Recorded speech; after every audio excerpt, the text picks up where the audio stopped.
नमस्कार दोस्तों, कैसे हैं आप लोग। आज हम आपके बीच ऋचा रत्नम जी की कॉपी लेकर आए हैं। ये 2019 की हिंदी मीडियम की टॉपर रही हैं। 274वीं इनकी रैंक है और इन्होंने ये टेस्ट फोरम आईएएस में दिया हुआ है। आइए देखते हैं कि ये टेस्ट इनका आंसर कैसा है। तो ये देखिए कि पहला क्वेश्चन है कि fundamental rights and directive principle of state policy collectively forms the conscience of the constitution. मतलब मूल अधिकार और नीति निर्देशक सिद्धांत किसी स्टेट पॉलिसी के वो आपस में जुड़ के जो है उस संविधान की आत्मा तैयार करते हैं। They are outwardly distinguished from each other. वो एक दूसरे से किस प्रकार भिन्न है, इसको कमेंट कीजिए, मतलब बताइए। तो इन्होंने देखिए इंग्लिश में टेस्ट हुआ है, इन्होंने आंसर हिंदी में लिखा हुआ है और हिंदी मीडियम की टॉपर भी हैं। तो आइए देखते हैं कि संविधान के अनुच्छेद 12 से 35 के अंतर्गत मौलिक अधिकार और अनुच्छेद 36 से 51 के अंतर्गत नीति निर्देशक तत्वों का उपबंध है।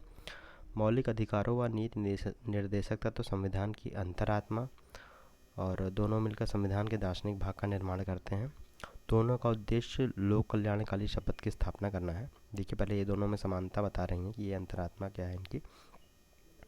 इसके बावजूद इन दोनों में पर्याप्त अंतर भी विद्यमान है। जैसे ये देखिए उन्होंने लिखा है कि outwardly distinguish from each other, तभी इसमें देखिए वो अंतर बताना शुरू कर रही हैं कि मौलिक अधिकार क्या है, कि इसका उद्देश्य राजनीतिक लोकतंत्र की स्थापना करना है।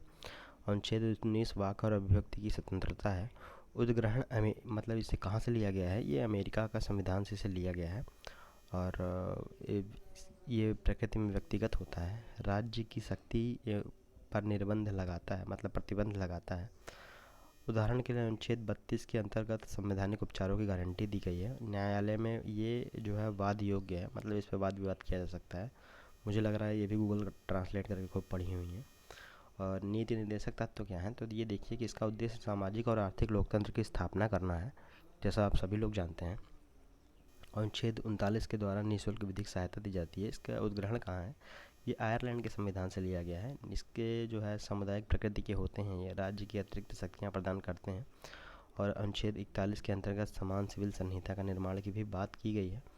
और न्यायालय में ये वाद योग्य नहीं है, मतलब इस न्यायालय में कोई इस पर मुकदमा दायर नहीं किया जा सकता। इस प्रकार विशेषज्ञ मौलिक अधिकारों व नीति निर्देशक तत्वों के अंतर के बावजूद दोनों को समन्वय या भारतीय संविधान की आधारशिला मानते हैं।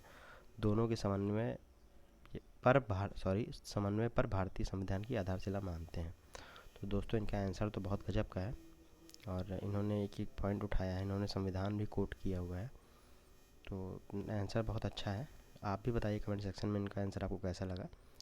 और ये हिंदी मीडियम की टॉपर भी रही हैं, तो फिलहाल कोई इस पे वाद विवाद का प्रश्न ही नहीं है कि ये आंसर गलत लिखेंगे। तो धन्यवाद दोस्तों। आप ऐसे ही नए नए फैक्ट्स को जानने के लिए, नए नए टॉपर्स की आंसर राइटिंग देखने के लिए हमारे चैनल के साथ जुड़ें और लाइक करें, सब्सक्राइब करें, शेयर करें। धन्यवाद दोस्तों।